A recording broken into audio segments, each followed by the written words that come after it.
Hello students, this is Prafulla Mahajan और आज फिर मैं आपके साथ में लेकर के आया हूँ आज एक बी या बीटेक के लिए फोर्थ सेमेस्टर का सिलेबस जो कि 2021 के स्कीम के अकॉर्डिंग हमारा सिलेबस है। तो चलिए, इसके पिछले वीडियो में आपने देखा होगा एनर्जी एंड इन्वायरमेंटल इंजीनियरिंग जो सिलेबस आपका दिया हुआ है पहला, इसके बारे में मैंने आपको डिस्कशन किया था। ठीक है, आगे आज के सिलेबस में हमने बात करेंगे। हमने उसमें module first and module second के बारे में डिस्कशन किया था। ठीक, और उसके आगे आपको साथ ही साथ मॉड्यूल 3 भी दिया हुआ है और मॉड्यूल 4 भी दिया हुआ है। चलिए ओवरव्यू थोड़ा सा देख लेते हैं कि मॉड्यूल 1 में क्या दिया है। मॉड्यूल 1 में आपने जैसे देखा था introduction to energy science, energy science के बारे में आपको इसमें इंट्रोडक्शन दिया हुआ है।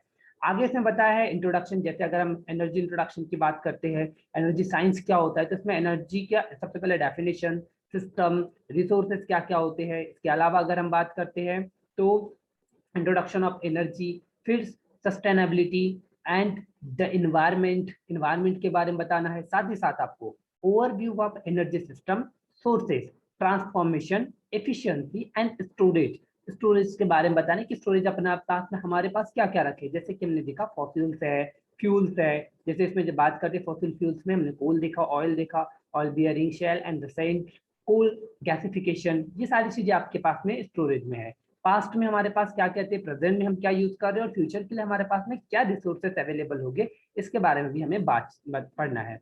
रेमेडीज की बात करनी, remedies and alternative for the fossil fuel, मतलब कि जो आपकी फॉसिल फ्यूल हमारे अभी प्रेजेंट में है, इनमें क्या रेमेडीज है और उसके साथ ही साथ आगे के लिए हमने क्या अल्टरनेटिव, अगर कभी बाय द वे ये खत्म हो जाते तो हमारे पास में क्या अल्टरनेटिव है, इनके बारे में भी हमें इसमें डिटेल में जानकारी लेनी है।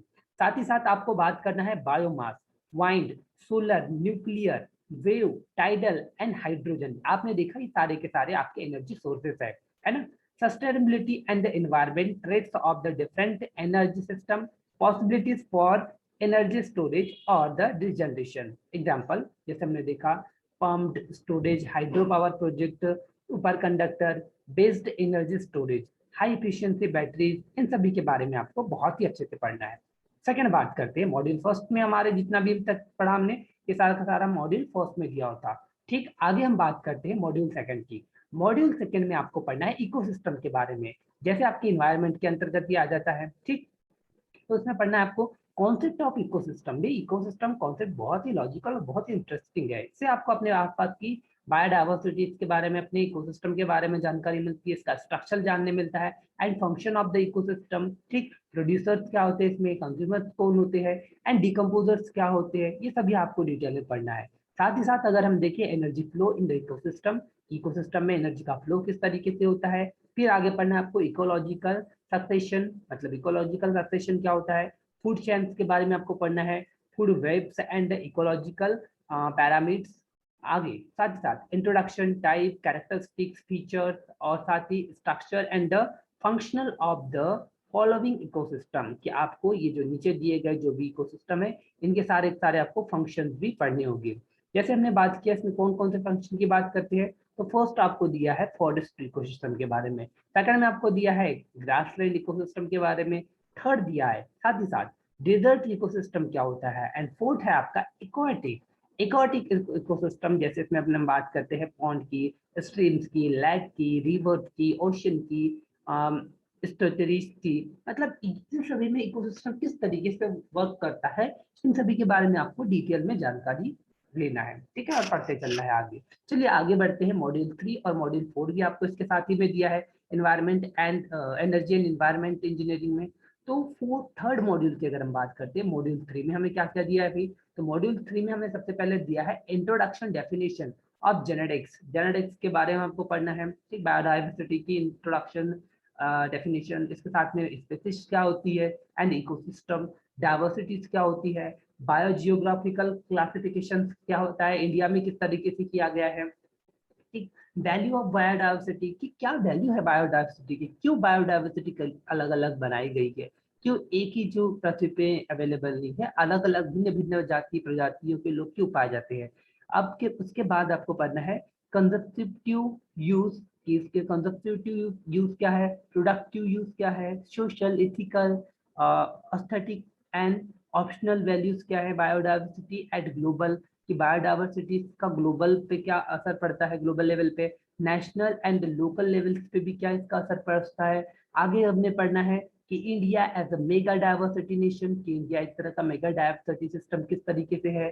आगे हमें और भी पढ़ना है जिसमें hot spot of biodiversity, threats of biodiversity, habits losses, फिर उसके बाद में poaching of the wild life, main wild life, conflict, endangered and the endemic species of India, conservation of biodiversity in the situ and the ex situ conservation of biodiversity, इन सभी के बारे में हमें बहुत अच्छे तरीके से जानकारी लेनी है।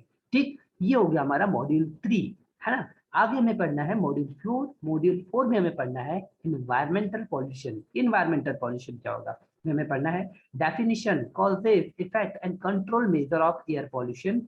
वाटर पॉल्यूशन क्या होता है, साथ ही साथ हमें सॉइल पॉल्यूशन के बारे में पढ़ना है। मैराइन पॉल्यूशन जो कि आज की बड़ी बहुत ही विकट समस्या है, ये भी हमें पढ़ना है। नॉइज पॉल्यूशन, साथ ही साथ हमें थर्मल पॉल्यूशन के बारे में पढ़ना है। Nuclear hazards, soil waste management क्या कैसे हम करें, causes, effect and control measurement of urban and industrial wastage, ना, role of individual in prevention of the pollution, कि पॉल्यूशन से प्रिवेंशन कैसे कर सकते हैं। पॉल्यूशन केस स्टडी, पॉल्यूशन की केस स्टडी करना हमें। डिजास्टर मैनेजमेंट किस तरीके से होता है, क्या वर्क करता है फ्लूड्स में, अगर या अर्थक्वेक आते उस समय, साइक्लोन के समय, लैंडस्लाइड होती है इस समय, ये सारी चीजें हमें बहुत अच्छे से डिटेल में पढ़नी है। तो ये था हमारा आज का कौन सा वीडियो, जिसमें हमने बताया था एनर्जी एंड इन्वायरमेंटल साइंस के बारे में। अगले वीडियो में हम चर्चा करेंगे जो कि आपका अगला जो सब्जेक्ट दिया हुआ है, जिसे हम कहते हैं क्या, ओके, सॉरी 1 सेकेंड, आपको इसके अलावा साथ ही साथ मॉड्यूल 5 भी दिया है और मॉड्यूल 6 भी दिया है। मॉड्यूल 5 में आपको बात करना है किसके बारे में, फ्रॉम द, जैसे इसमें बोला है social issue and the environment, कि सोशल इश्यूज और इन्वायरमेंट के बारे में। जैसे बोला है from unstable sustainable to sustainable development, urban problems related to energy, water conservation, rainwater harvesting, water trade management, resettlement and the rehabilitation of people। मतलब आपको इसमें इन सोशल इश्यूज के बारे में भी आपको स्टडी करनी है थोड़ी। ठीक, आगे बात कर रहा है कि its problems and concern of case studies, environment ethics issues and possible solution। Climate change के बारे में भी आपको बात करना है कि क्लाइमेट चेंज क्यों होता रहता है, किस कारण से होता है, कैसे होता है। ग्लोबल वार्मिंग जो कि बहुत ही इंपॉर्टेंट टॉपिक है, ये क्या होता है। एसिड रेन पढ़ना है ये, साथ ही साथ ओजोन लेयर जो है, ओजोन लेयर डिप्रेशन क्यों हो रहा है, ठीक, डिप्लेशन क्यों हो रहा है। न्यूक्लियर एक्सीडेंट एंड हॉलोकॉस्ट, ये भी आपको पढ़ना है। साथ ही साथ हमें देखना है इसमें कि केस स्टडीज वेस्ट प्लेन, और उसके बाद में रिक्लेमेशन, कंजर्मरीज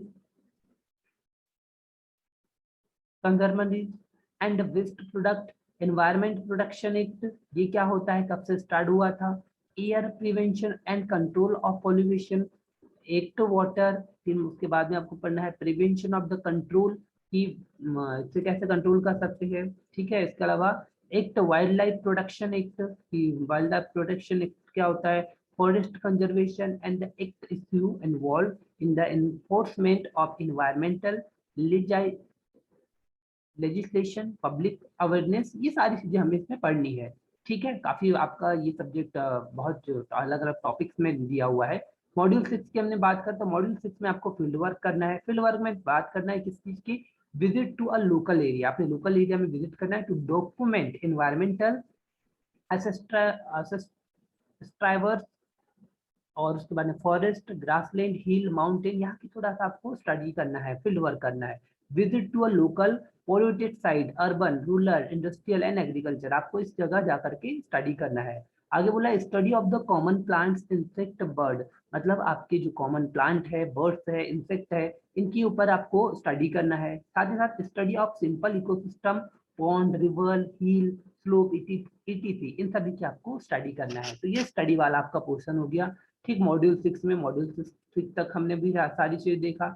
आगे बात करते हैं, अब है आपका अगला सब्जेक्ट इंस्ट्रूमेंटेशन एंड कंट्रोल, जिसका कि हम आपके लिए अगला वीडियो लेकर आएंगे, जिसमें आप सारी चीजें देख सकते हैं। धन्यवाद।